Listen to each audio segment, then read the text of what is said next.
Next up, we have receivers coach Bilal Marshall. My man. Questions for Coach Marshall? Greg? Very good. You trained him well. Yeah. So, Bilal, give us. You guys were so young, especially towards the end of last year at your position. What was the growth during the season, and then what's the growth with those youngsters as they get into their, spring of what's going to be their sophomore year? Yeah, obviously it's an adjustment coming in when you're young. And really it's just the reps that you take, and the guys just got better and better throughout the year. This off season they trained really well.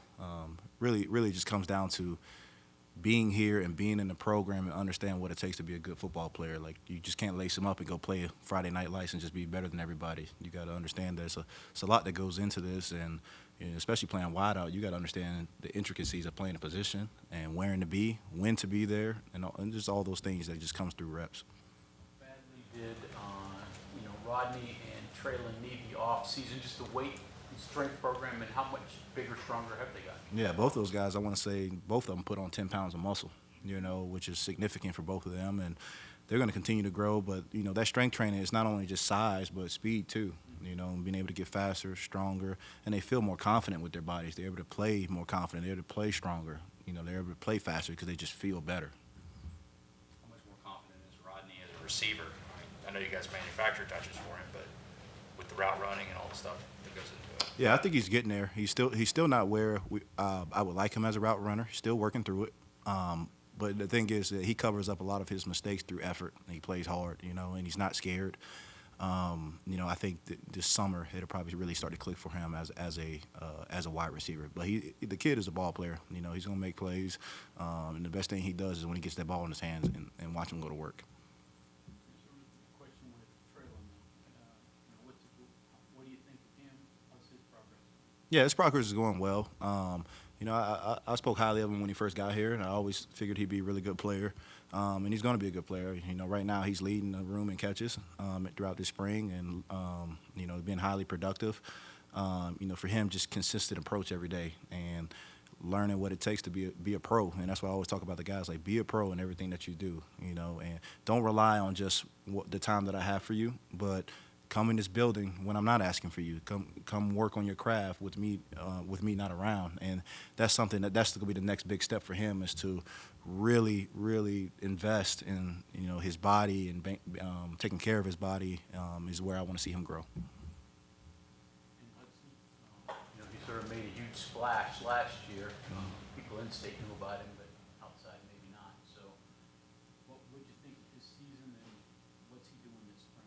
Yeah, I think his season, obviously, to everybody, just exceeded expectations. But he just got something to him to where he's confident and he's gonna be there when you need him. He's gonna make a play. The moment's never too big for him, and for this spring, really trying to help him grow as a player, kind of moving him around in different positions, and he's handled it very well. When the ball shows up, he just makes plays. But the biggest thing for him is that this offseason, he really took a step in training, and I think out of everybody in my room, he probably trained the hardest this spring. So it's good to see him do that while having success and everybody praising him throughout this state. For him to remain grounded and humble and continue to work was really pleasant to see. What's Jaden Bray giving you right now, and what's his arc?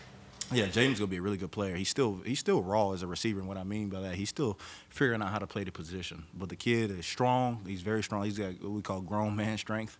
The guys call him Optimus Prime because he looks like a transformer out there. Just a big kid, But he's very smart, intelligent, and he plays hard, and he's going to be able to cover up a lot of his issues just by playing hard. And I think he's going to be a pleasant surprise this season for once he figures it out. Still learning the offense, as everybody that just got here, still learning the system.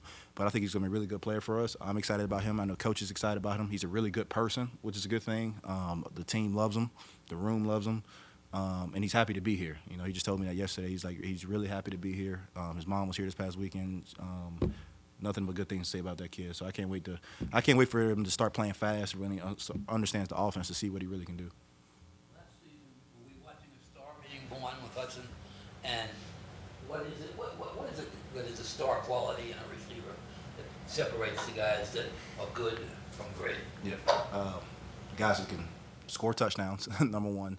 Number two, guys that are elite with the ball in their hands. And the unique thing about Hudson that a lot of people don't talk enough about is he breaks a lot of tackles. You know, I mean, think about the touchdown he had against Houston, broken tackle. Think about the touchdown he had against Duquesne, broken tackle. You know, the TCU one that got called back really was almost a broken tackle. You know, so that's a characteristic for him is that he's able to catch and take them long. I mean, we had a live period this Saturday.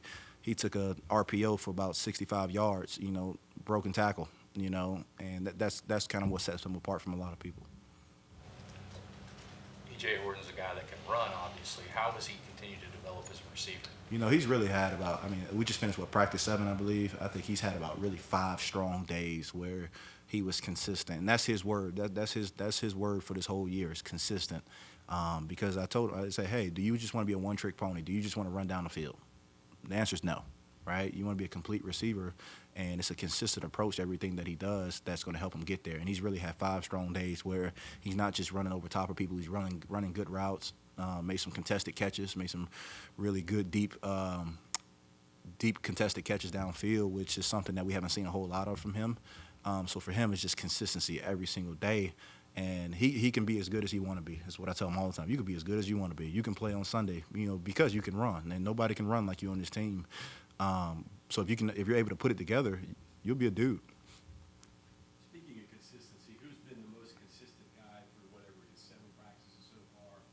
Who are guys you can count on right now? Yeah, no, it's not even close. The most consistent guy in the room right now is Preston Fox. I mean, he's shown up every single day and made a play. I mean, like I said, I made the joke last year about the Honda Accord, but it's so true. He's very dependable. And for him, this offseason, he's just made such a commitment to his body and getting bigger and getting stronger that he's playing like it now. He's not falling all over the place. He's not getting moved off his line on the line of scrimmage. He's really doing everything that he's supposed to do and making plays. He's the most productive in the room this spring. Development of Jarrell Williams. Yeah, Jarrell's getting better, and he's got some flexibility at being able to play inside and outside. He's been better this spring as well. He's gotten faster. He's gotten more flexible, which is something that he needed to work on this off season. So he's able to run better routes and be able to create some separation. You know, so for him, he's got to keep making those steps to be a player. At this time last year, there was a lot of talk about drops and early last season and like, where do you stand on that now, and what have you done to correct that? You know, everything about I talk about a lot is consistency, right? And you know, there's a circuit that we do every single day in catching balls. You know, this off season, you know, the guys. I mean, we had some guys catch over in an 8-week period, catch over about 4,000 balls. You know, and I'm not talking about tennis balls. I'm not talking about just standing in front of the jugs machine. I make them do actual drills. You know, to work on catching, and it's something that we've been pretty good at. Really, more towards the back half of the season. Early in the season, we had some issues, but really fixed it. Something that I'm really not concerned about with this group. I'm really not. C.J. Cole's been a very good special teams player for this club in recent years. But is he closer to playing wide receiver in true game action?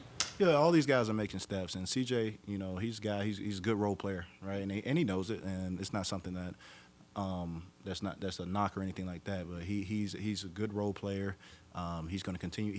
And the beautiful thing about him, I've been able to watch his growth since 2020, and he's really stepped up as a leader. You know, he runs our FCA for our student athletes. And the guys listen to him and he works, you know. So for him, just every single day he's getting better. So, I mean, I would not be surprised in some point, in some capacity. But he is who he is, you know.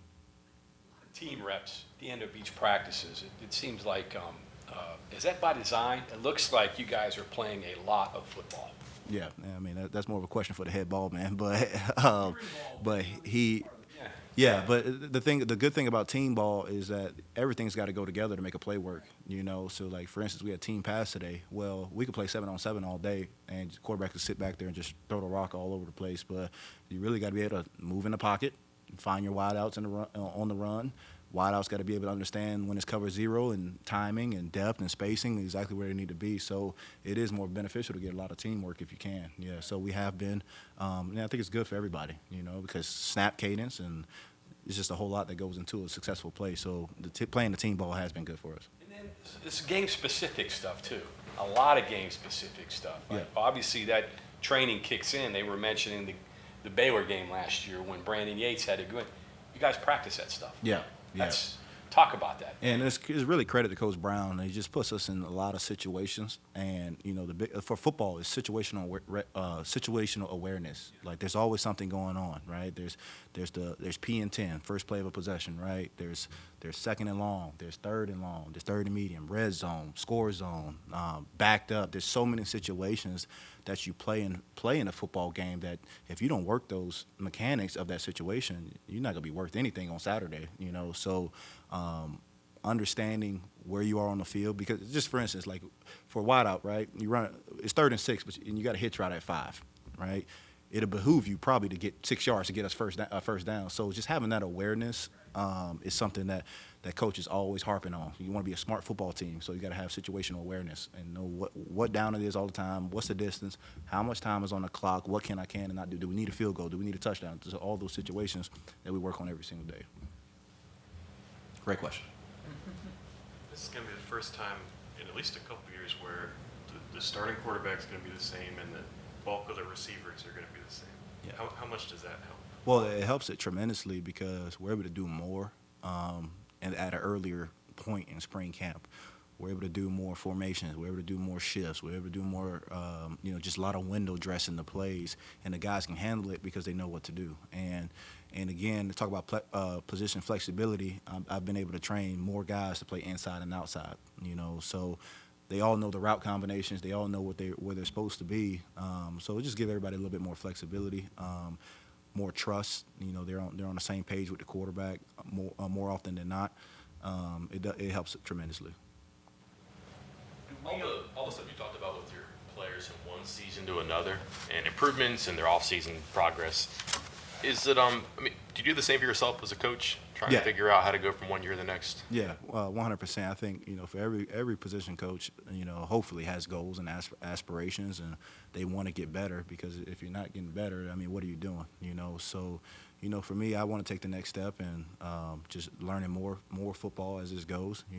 Still young, just turned 30, but yes, I'm trying to grow as well, in every facet of my life. I don't know if it's yourself, conversating with yourself or Neil, but I don't know, is there an off-season plan for you? Like, I'd like to get better with my guys doing these things, or I need to have a better drill in place this one. What's the off-season improvement plan like for an assistant? Yeah, for me, really for my guys, is just we want to become better route runners, and at the top of routes and winning at the top of routes. So there's a lot of things I've been studying, drill-wise. I see some things on Twitter that I'll take, and implement for my guys. And don't just rely off of a lot of things that I've done in the past. Just try to go out and find more drills, try to find more ideas for other guys, because there's a saying, the good ones borrow, the great ones steal. So I try to find some things just to get better for myself. As a GA, did you have big plans like, man, when I get my own room, it's going to look like this? And then now that you have your own room for a couple of years, have you just kind of kicked out half of it, or focus on a small, like it was too much, now it's much more fine point? Yeah, for me, back before I started coaching in college, I really kind of laid out a 10-year plan for myself, and just kind of some milestones I really wanted to hit. And obviously I had the pleasure of having 2 really great mentors throughout this process to kind of help me through some things. But to answer your question, yes, I think as anybody, and for you guys as well, if you don't plan ahead, then you're going to be wrong. You gotta have a plan ahead. You gotta have something that you're looking forward to, something that you're trying to attain, to continue to get better, right? And I talk to the guys all the time about, hey, have goals, and it's not just football goals. Have goals in academics. Have goals in life in general, so that you're always working towards something and not just being stagnant every day. His question, this is your second year, and wide receiver coaches here, at least up until that, have been almost a 1-year deal. This is your second year with these guys now. You know them better. They obviously know you better. They know how you coach. What are you seeing different from this second year of these guys having the same guy? Yeah, I think it's a trust level. I'm able to coach them in a way in this day and age that it's hard to sometimes. Like I can go ballistic, and they know it's not coming from a place of hate or anger. It's more of a place of love, because I want to see them get better. and they know that, you know. So I think with that too, you know, guys want to play for you, you know, and they want to go the extra mile for you, which I think is a big thing in this day and age. Like guys wanting to play for their coach and wanting to go the extra mile to see them happy, you know. And because I've been on the other side of that, you know, having a great receivers coach that you want to go, you know, make happy basically based off of what you're doing. And the guys, and because the whole rooms for the most part stayed together this off season, they're closer than they've ever been before. Like I said, so this is going into my 4th year in the program, you know, with a break in between. I've been able to see 2 sides of a wide receiver room, and this room is like very close. You know, I mess with them all the time. You know, I was on vacation back in February, and I was bored. You know, me and my wife just sitting on the beach. I just said, hey, what are you guys doing in the group chat? And they all send me a picture. They're all at Preston's house hanging out. You know, they all send me a group picture together, which is something that's rare in a wide receiver room because everybody wants the ball, right? You know, I hope they want the ball. You know, I don't want no wideouts that don't want the ball. But, you know, for them to be able to root for one another, push each other, cheer for one another, hold each other accountable is something that you just don't see a whole lot of, especially from a bunch of 18 to 22-year-olds. Wow, you guys coach the players. Who coaches the coaches? Coach Brown. In other words, you're a young coach. How much do you draw on people you played for? What has that meant to you? And how much is it trial and error? How much is it Coach Brown? Yeah, there is obviously some things that's trial and error, and that's what practice is for, to try some things out, to do some different things. But, yeah, Coach Brown does a great job of holding us accountable and holding us to the standard, and pushing me. You know, I've been fortunate enough to be the one guy in the whole building that coaches the position that the head ball coaches played. So, you know, that's like his little baby. But, you know, he pushes me, and but he also allows me to have some freedom to do some things on my own and experiment with some things. Is what he allows me to do. Him being a former wide receiver, does he really harder on you, maybe, shall we say, than others? Or? He's not that bad. I'm just being a little dramatic, but he is definitely more attentive because he knows what he wants. He knows what it looks like, and for the most part, we're on the same page with a lot of things because I've been in the program for a while. Well, you talked about cross-training wide receivers and slot receivers. How difficult is that for them to adjust to? What's the biggest, you know, obstacle they have to overcome? Are there guys that just can't do both? They're either one or the other? Yeah, I think for number one, it's a skill set, you know, that you look for. Most of the guys that play inside, you got to be twitchy because a lot of things move, you know, post snap, and you got to be able to adjust on the fly. But I truly believe being able to play inside and outside is more on the teacher than it is the player. If I can make it make sense for them, they're able to go do it and play fast. Like, for instance, I've been experimenting with Hudson inside, Jarrell inside, a little bit of Traylon Ray inside. And we've had very low MAs. What I mean by that, missed assignments when doing that. So if I can make it simple for them where they understand it and they're able to play fast, you know, it doesn't matter who I put where. You know, the pieces are the pieces. You know, hit your spots and let's go. You know, so it all comes down to if I can teach it to them and keep it simple for them, they'll understand it. And for the most part, you know, that's what, as coaches, we want to make it simple for our guys so they can play fast. We don't want guys that think. Let me go back to the who coaches the coaches theme. What's the best lesson you've learned from who about coaching? Say that one more time. What was the best lesson you've learned about coaching, and who from, and how long has it stuck with you? Yeah, the big thing for me is preparedness, like being prepared for meetings, being prepared for your players. The worst thing as a coach is trying to coach on the fly and, you know, trying to make stuff up on the fly, which is something that you should never do as a coach. You should be prepared for your players so that way they get every ounce of it that they can. If you're not prepared, they're going to end up playing slow. They play slow, we lose games, you know. So for me, just being prepared every single morning, like, I mean, Coach Scott, he gets here about 4:30 every morning. That's something I'm not going to do, but I get here early and plan my day out, or I stay late and play the night before, playing the next day. You know, just to make sure that I have everything exactly the way I want it, so that you're not coaching on the fly. You said 2 mentors? Yeah, Jared and Neil. Neil, okay. Yeah, Jared and Neil. Okay, anything else for Coach? Just one more. That Okay. you were, I want to say you were out of coaching for a little bit, right? Before you actually got into the GA, it was something business, right? Yeah, so I finished playing ball at 17. I was working in sales 18, 19, and early 20. I was coaching high school in 19, and then 2020 moved up here.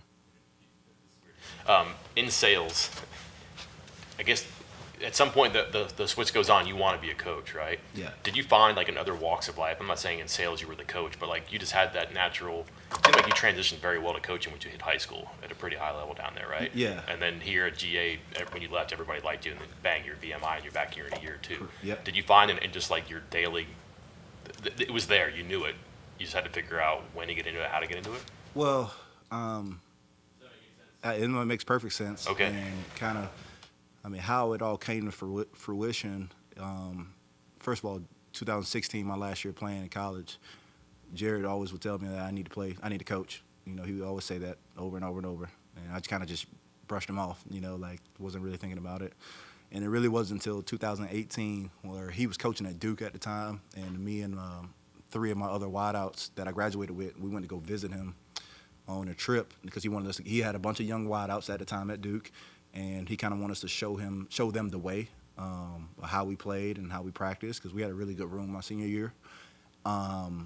And it kind of bit me right then and there. I was kind of like, man, that was kind of fun. And later on that year, I was back home in Miami, and they were playing the University of Miami, and he, I asked him for some tickets, and he had me come to the hotel, talk to the guys again that night, and again, it just kind of, I just kind of felt it in the air, like, man, I think this is what I wanted to do, and I called him up and told the coach I want to coach, and verbatim he said it's about damn time, and so he kind of just helped me with the steps to get to the program, and obviously he became the OC here, and he brought me along with him. That's kind of the short story of how it all came to fruition. What kind of head coach will he be? I guess he had an interim stint at Purdue, Yep. but what kind of head coach is going to be at Troy? Well, if it was anything like the last 6 games of my career, those players down there are blessed, and they're lucky because it was the most fun I ever had playing football, to be honest. But he's going to be very demanding. He's going to have a lot of energy. He's going to have a lot of fun every single day, but he's going to be very demanding of his players. And but it's all going to come from a place of love. And anybody that's had the pleasure of playing for him will say that word. Like, when you hear Jared Parker, you hear love, So they're going to be blessed down there at Troy. I'm happy for them, and they're going to do great things. We've seen this story years ago. Okay, thanks, Coach. Thank you. Appreciate you.